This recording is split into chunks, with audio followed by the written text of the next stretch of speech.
Why are we talking about sales? Why? Well, that's all about sales. It's all about sales. Well, go on. Well, first you need to sell your business.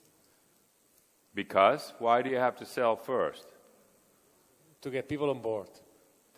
You can't recruit top-notch people until you have proven that customers will buy your stuff.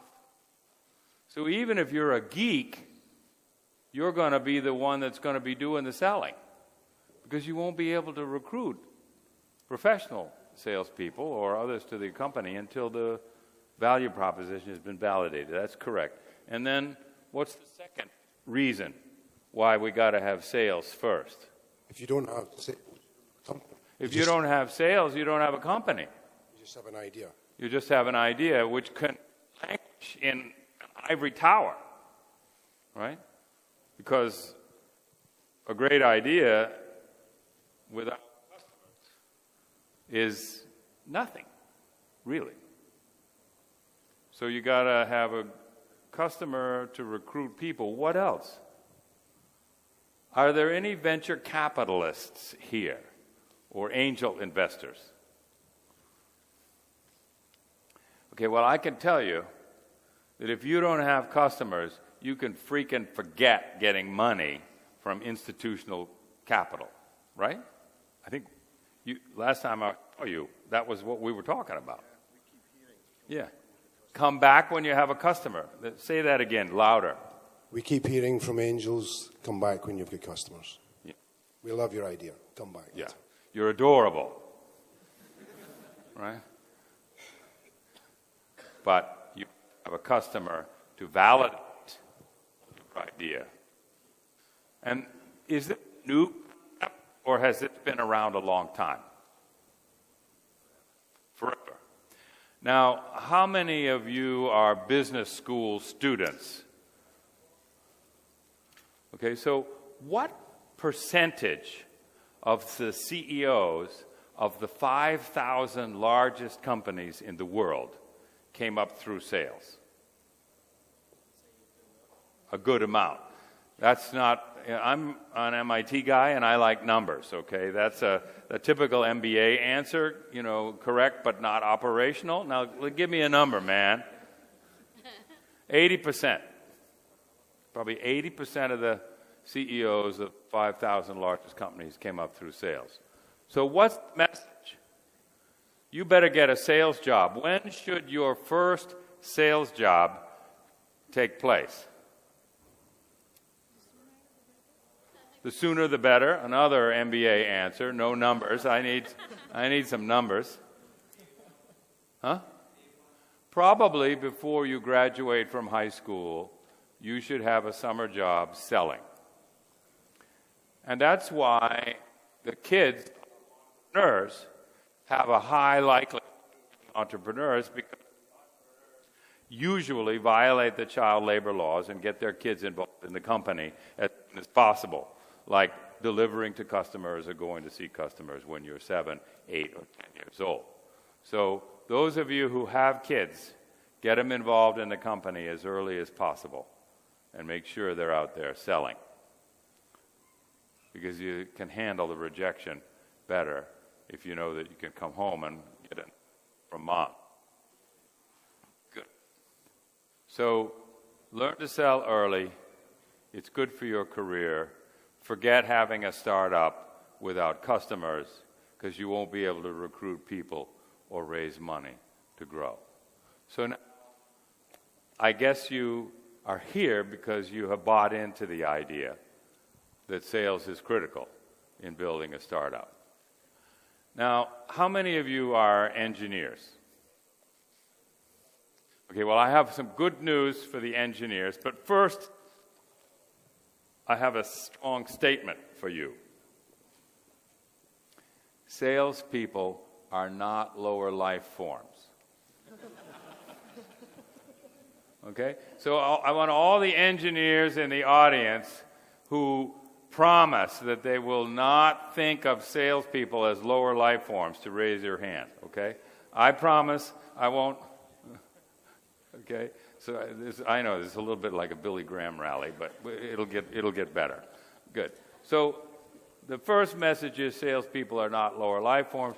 Here's the second message for the engineers. It's good news. Sales is a science, not an art, and it can be learned even by geeks.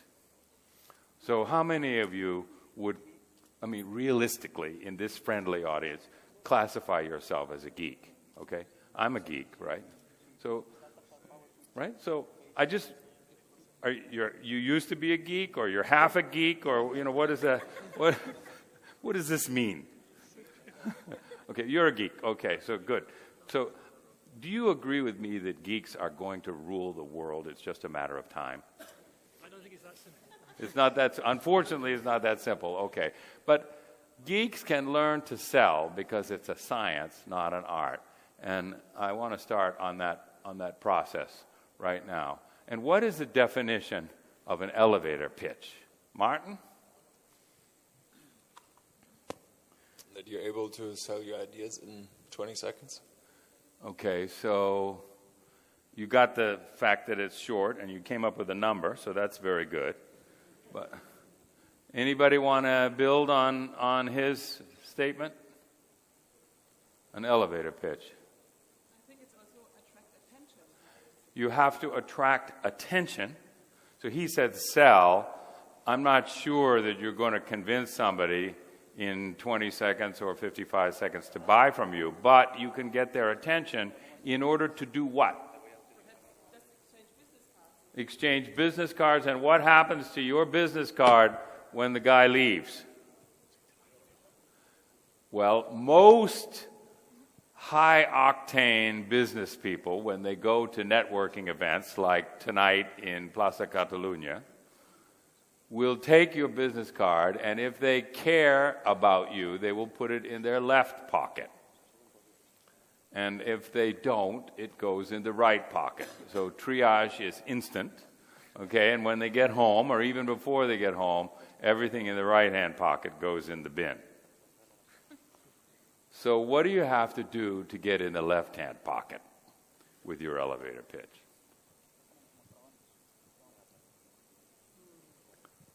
And he's right, it has to be short. It has to be short, but it also has to be appealing. So if it's only short but boring, perhaps you can make just a small joke and make him laugh or make her laugh, because perhaps this is something you won't forget. You even don't have to speak about your business. I think if you just attract by making a funny joke about the weather and it's just funny, then you stay in contact and you can speak about your business afterwards. So may I agree with 62% of what you said? Okay. The first, I want to be just a little bit controversial. How many English people do we have here? Okay. So I have a problem with England. English people think that they should talk about the weather. Okay? Because they don't want to presume. So, you spend half of the elevator pitch talking about the weather. I'm convinced, privately convinced, I can't prove this, that the GDP of the UK would go up by a full percentage point if everybody stopped talking about the freaking weather. Okay? But what you said, the 62%, that's wonderful, leave aside the Donnerwetter, right, is you have to make a connection with some kind of empathy. And humor is part of a connection.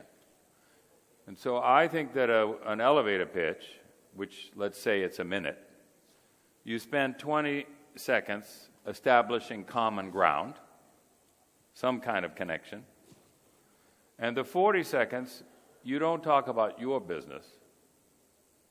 You talk about her business or his business, and demonstrate a mastery of what's keeping them awake at night, looking at the world from their point of view. And now here's the hardest part. It's usually questions. So if you're meeting the head of R&D for a big pharmaceutical company, let's say, you might want to say, is it still true that you guys spend $1 million a day bringing a new drug to market? Well, it turns out that the answer is yes, unfortunately, or fortunately. If we could save you 120 or 150 days, would that be interesting? I mean, you got some numbers there, that's good, and 150 million, even for an R&D guy in big pharma, is a real number, right? So there's two questions that show that you understand his pain. And it leads up to, and everybody knows from psychology books, that if they say yes twice, they're more likely to say yes the third time.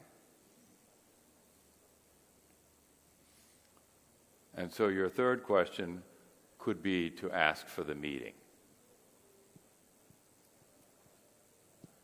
Because the purpose of an elevator pitch is to get them to be willing to spend more time with you.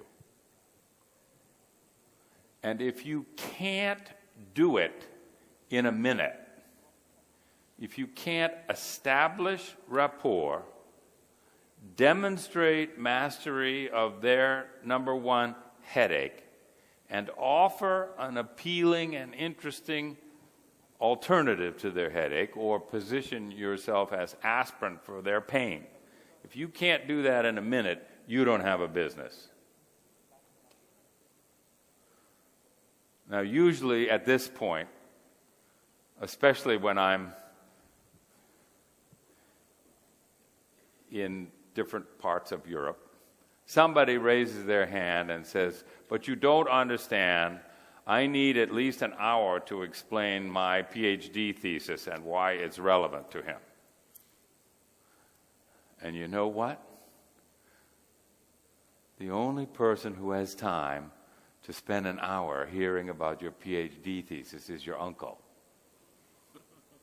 But anybody with money, power, and influence only has a minute to decide whether they're going to spend more time with you or not. And you need people with money, power, and influence to help you build your company. So, okay, we've been at this now for 7 minutes. And I've already said that technology is not as important as sales. I've already said that geeks have to do the selling. And I've said that you have to be able to get the attention of Senor Grande in a minute with an elevator pitch that speaks his language. So what I'm talking about today is mainly business-to-business, high-value, technology-based solutions. It is part of the culture of MIT that we believe that the best way to be successful with great technologies is not necessarily to try to license it to a big firm, but rather to build a team around the breakthrough and turn it into a company and use that company and all of its focused energy as a way to build the business and ensure that technology is embraced. And we have, as you pointed out, very top-level support from the president of MIT for entrepreneurship.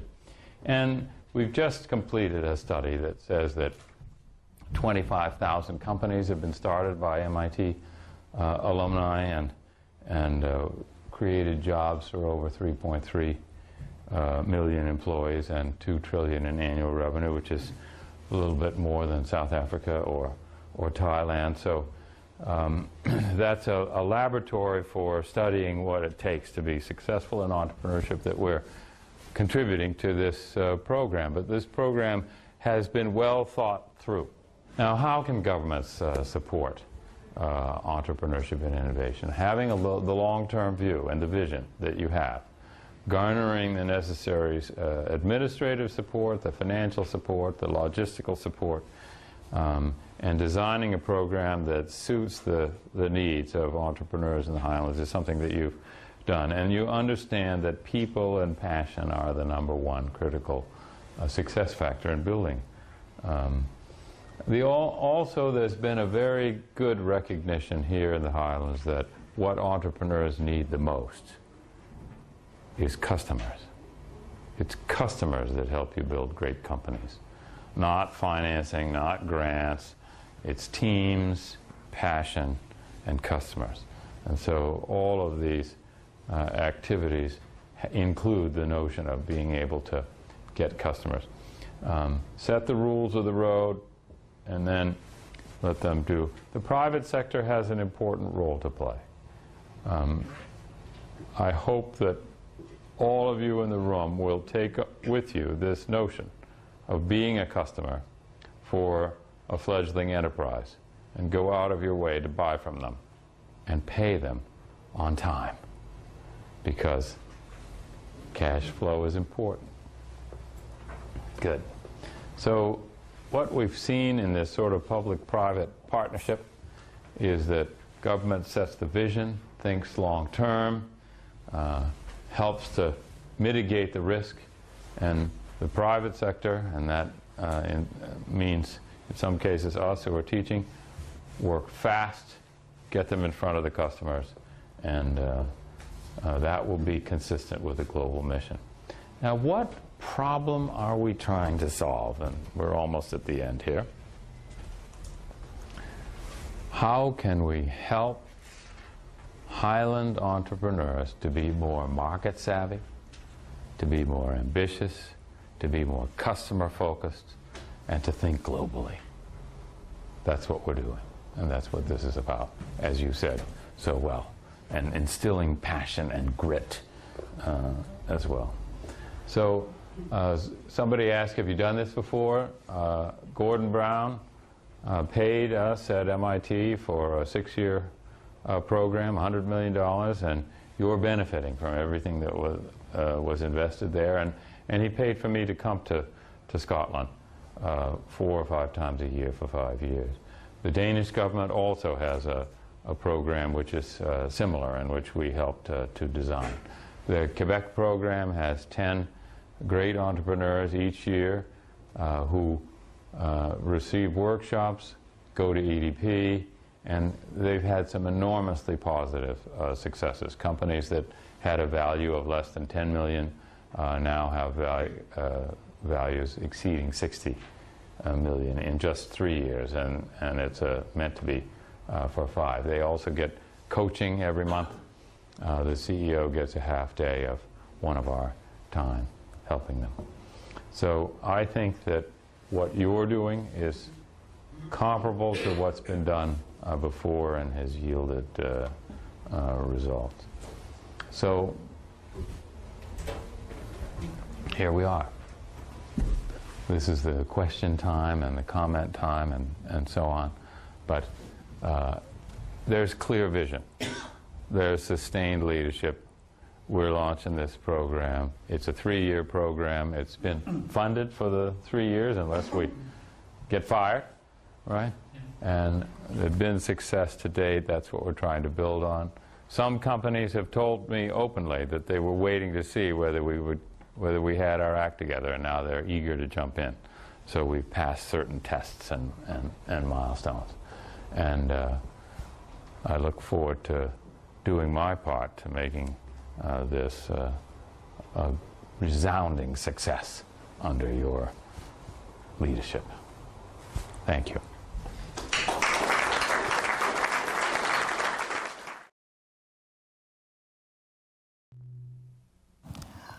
Good afternoon, ladies and gentlemen. This session is about innovations. Before starting our session, already you are asked from Ken Morse. Some of you might be surprised, but that's fine. We know a lot about the innovation, but it's really hard to implement, or even though a lot of company, like your company, undertake a lot of activity, but the result is less than they expected. So that's why is the mistake? What's the pitfall? What is the key factor for innovation? So we need to deep dive a journey for innovation, how to be successful for our company to be a much more sustainable growth in the future. We have right now wonderful speakers, whose How name do you know it's wonderful? so it's just my gut feeling. A gut feel. Is that right? So you trust your instinct. Okay. I trust you. Ken is really a global expert in corporate innovation. Also, he's currently advising ambitious corporations and government all over the world. And also, he's truly a tech entrepreneur. He already has 6 stories for startup company. Among 6, 5 was truly successful, according to him. Please welcome to Ken Morse, and then with a big hands. Is it fine? Ready? You came here for the innovation session. What is it? Surprised, I said Kim. It could be, 100 Kim, but you knew I was talking about you. What's the definition of innovation?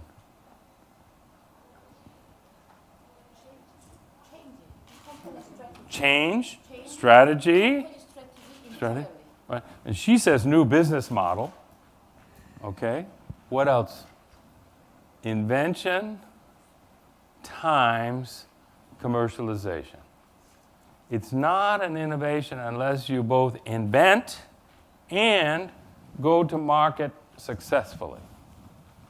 So how many of you work in a company that has very good R&D? Mr. Park, you'll get fired if you don't put your hand up. Yeah. LG Display has very good R&D, right? So that's why you're supposed to put your hand up. Even in Korea, halfway up, okay? Halfway up. So the inventors, are they good at commercialization? Oh. Everywhere in the world, inventors need to team up with entrepreneurs in order to go to market. So what we're going to talk about today is the role of different kinds of innovations. Several of you said, I want to find out about the different kinds of innovation. And so invention times commercialization. There's incremental, there's radical, and open innovation. So we're going to talk about each of those a little bit. So the problem is that in Korea and in other major economies, big companies have a problem with innovation.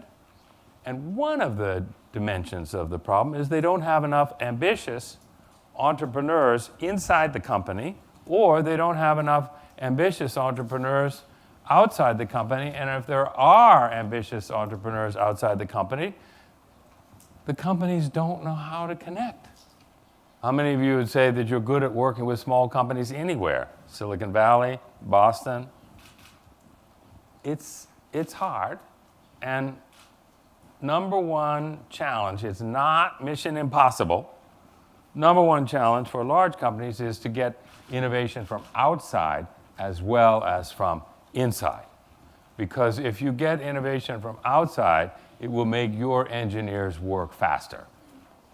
So it's a double benefit, okay? Good.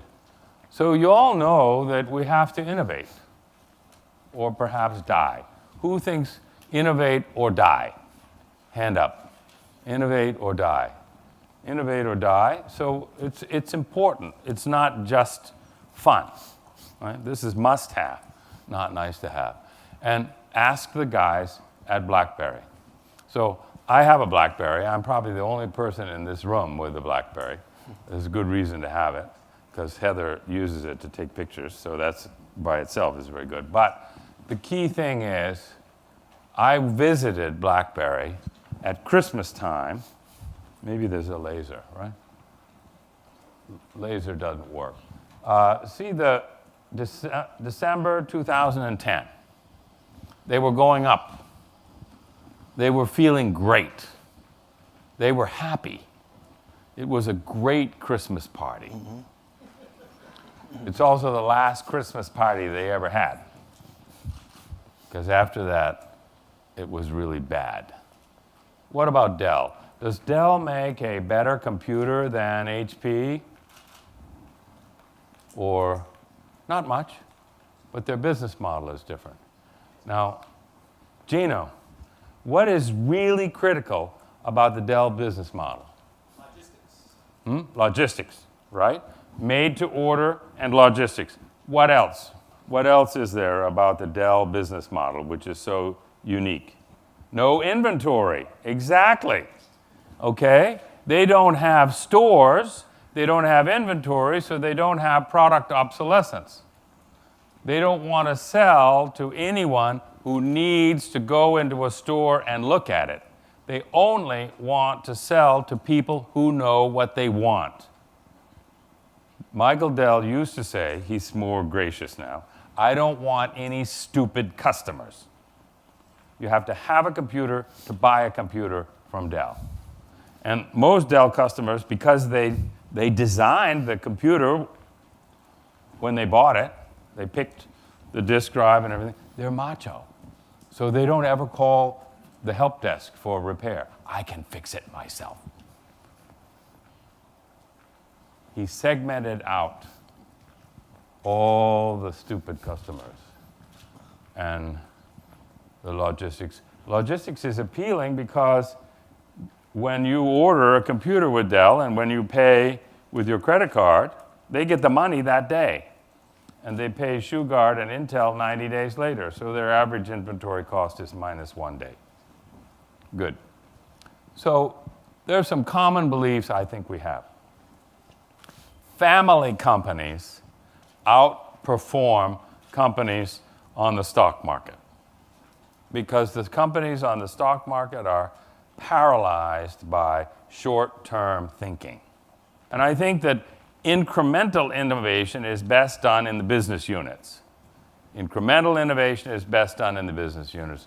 Radical innovation has to be done driven from the top and from the CEO.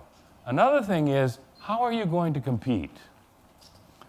A number of you are in chaebol companies, and so different divisions compete in different ways. Maybe you compete on the basis of price.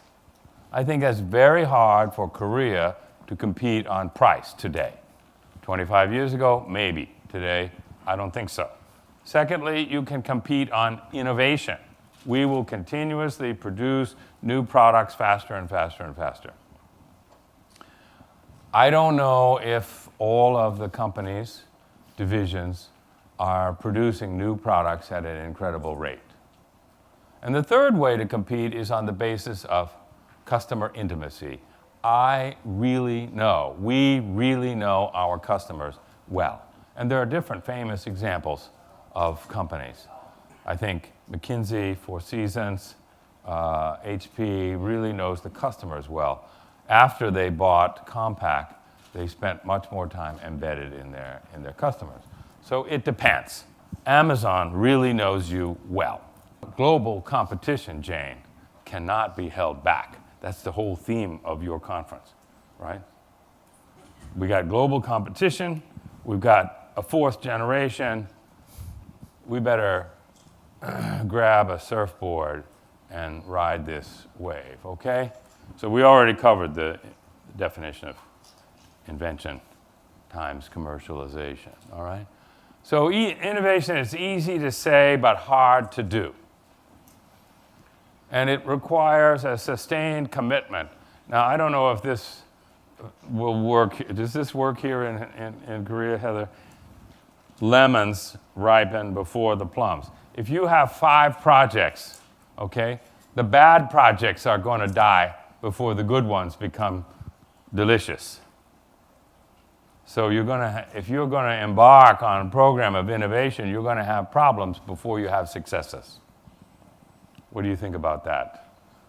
In your company, do they have the courage to go through some failures? I knew the answer.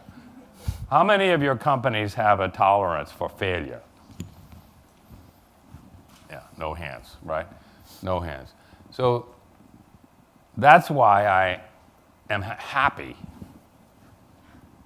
when I'm introduced, and I'm happy to tell you that of the 6 companies that I started, 1 was a complete disaster. And I'm pretty sure that one of the reasons that I was recruited to run the Entrepreneurship Center at MIT was because I had had a failure as well as some successes, because you learn as much from your failures as from your success. I didn't die. There were a couple of moments when I thought I was going to, but I didn't. The other thing is, innovators are weird, right? Do you have some innovators at KDB Bank? Probably not, because the bank doesn't like weird people, right?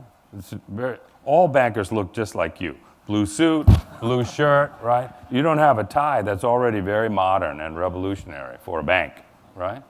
But weird people are usually the ones who innovate. But a lot of companies have trouble having unusual people in the organization, and they kill them with the T cells. So there are some things about innovation that we know. First of all, teamwork brings success, and lone wolves build perpetually small companies, right? Right. And then you have to appreciate people who are different. You have to work in teams with people from different disciplines, multidisciplinary teams, okay? So I think that as we face these issues, okay, so this is the only thing that an innovation team needs to know about finance. CF, cash flow, is more important than your mother.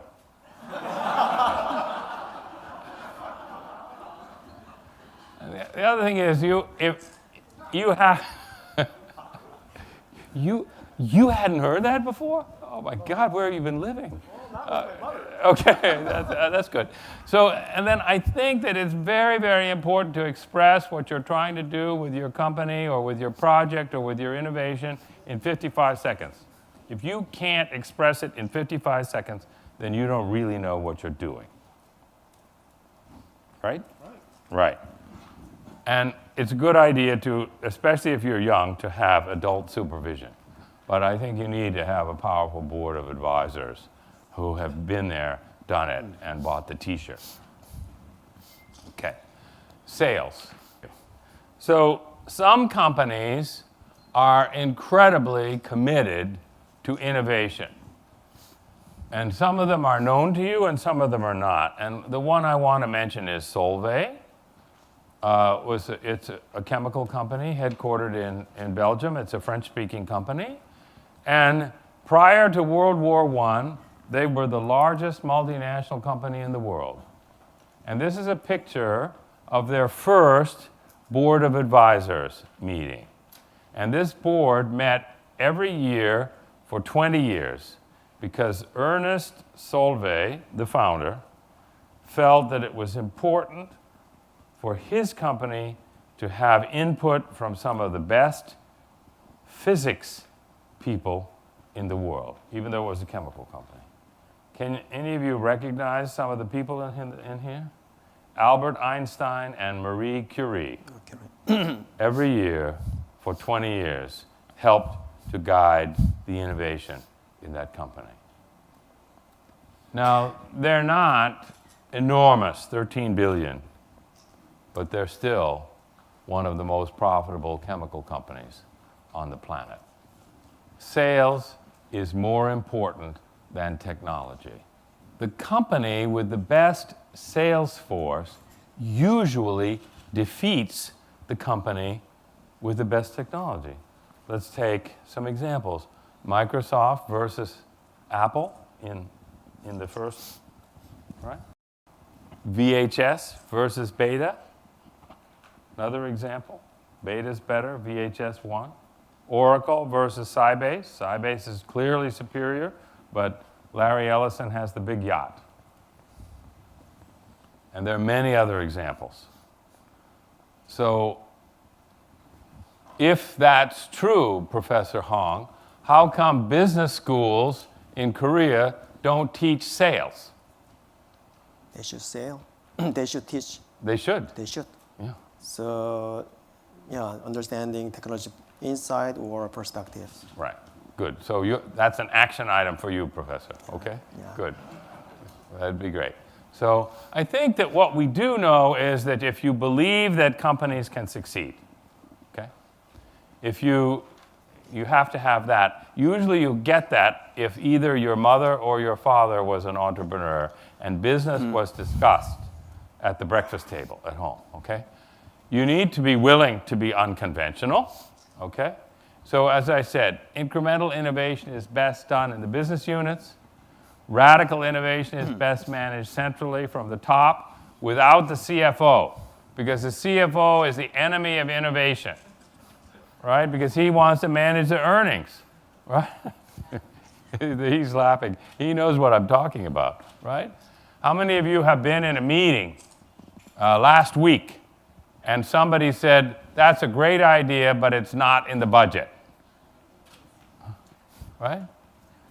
Well, right there, the guy killed innovation. Okay. So I think if you're going to build something new inside your company, you need an A team. The A team with a B idea will beat a B team with an A idea every time. And you're going to have to be customer focused, right? You're going to have to solve a valuable and important problem from somebody who has money and is willing to pay and willing to buy more. And you have to quantify the value proposition, express it in numbers, and the value proposition has to be referenceable, explainable, right? Quantifiable. And I think that a lot of people love to write business plans. Now, the Metropolitan City Hall, you're in government, right? So you love paper, right? Because it protects you, right? Right? Saves me from embarrassment. Big reports. I say this. It's fine for you to write a business plan, but every business plan on the first page should list the first 10 customers. Who's going to buy it? Why are they going to buy it? What's their email address? What's their mobile phone number? If you don't know that, you don't have a business. You went off and smoked something and wrote something down. You don't have a business unless you have the first 10 customers. So why do big companies need innovation? Because the investor expectations are that you're going to keep growing like this. And so they reward you for that. But we know that some of the businesses are getting mature. Some of the competition is getting ugly. Price, you can't maintain the price, and so on.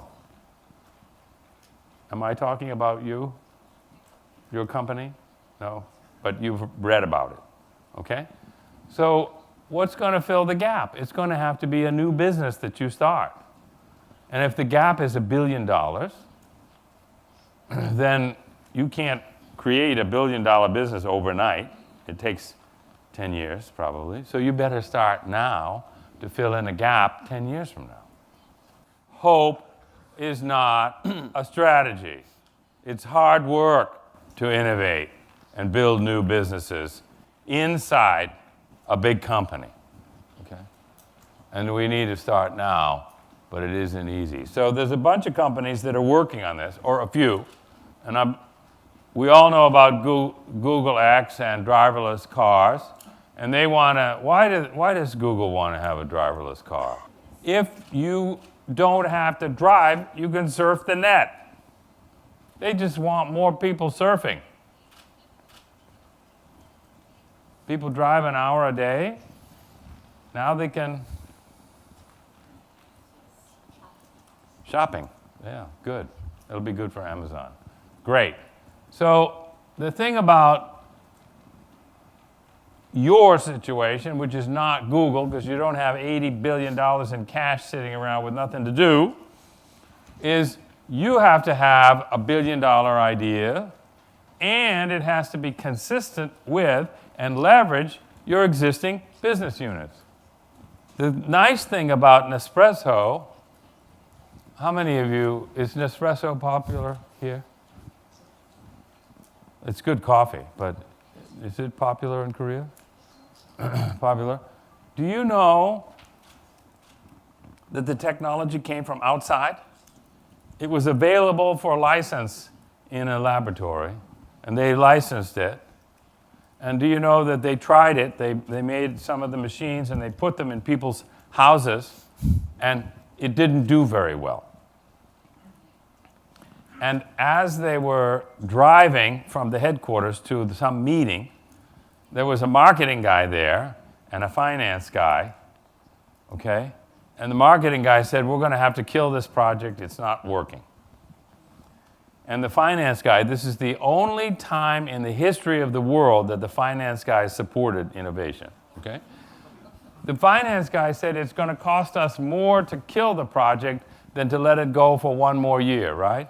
And how many of you have zombie projects in your company where nobody has the courage to kill it because then they might be blamed? So the thing that I'm working on at Telefonica is we've started a new division. It's a wholly owned subsidiary of Telefonica. Telefonica is a phone company in Europe and in Latin America.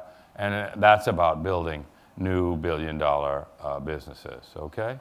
And I want to say that different companies, IHI, Nestle, others, are constantly trying to achieve corporate renewal through different programs of innovation. And the guy driving it at Nestle is the CEO. Okay? So here's some tough questions, and then we'll get into the Q&A period. Is your company easy to work with from the point of view of a startup company? Do you make quick decisions to buy? Do you issue purchase orders quickly? And do you pay on time, less than 30 days? Because that's what startups want. Quick decision, quick PO, quick payment. The World Knowledge Forum